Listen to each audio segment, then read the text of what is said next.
In November of 1967, we began what for me was the most important professional chapter of my life. 29 years, the Donahue Show, daytime, local. We did everything. First show was Atheist, Madeline Murray O'Hare.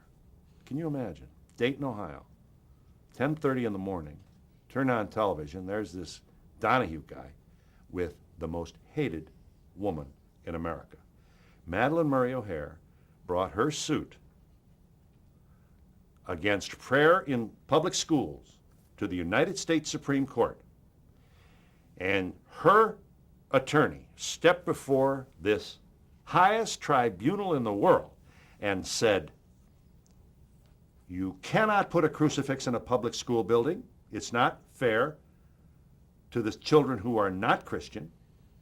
Moreover, it's a violation of the mandate for the separation of church and state as encoded in the First Amendment. Not only that, but you risk putting a Jewish kid in a nativity scene at school. Oh, Jesus, you are my divine Savior. I mean, these kind of things happened because Christianity was the popular religion. Nobody, most people missed it. Madeline Murray was right. We shouldn't have worship or symbols or anything in a public school system.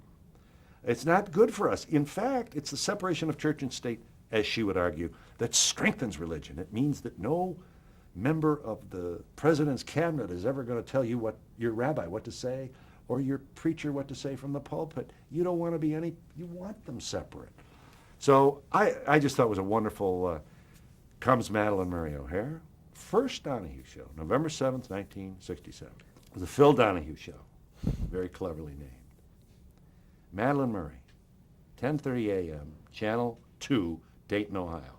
There's no God, there's no heaven, there's no hell, there's no angels. When you die, you go in the ground and you biodegrade as the worms eat you. Well, honest to goodness, I didn't think I was going to be able to get out of the building. I mean, can you imagine? People went berserk.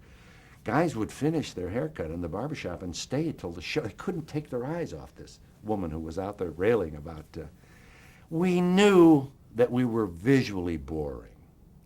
We knew that, if callers are going to call, it's going to be like watching paint dry. We knew if we had any chance to succeed, we couldn't be talking about juvenile delinquency or all these broad, very imprecise issues that are often discussed at Rotary Club meetings and other places.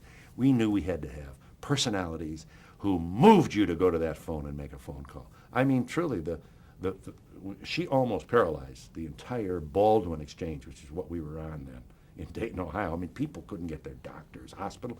I mean, really, the response was so intense that we paralyzed part of the phone system in Dayton.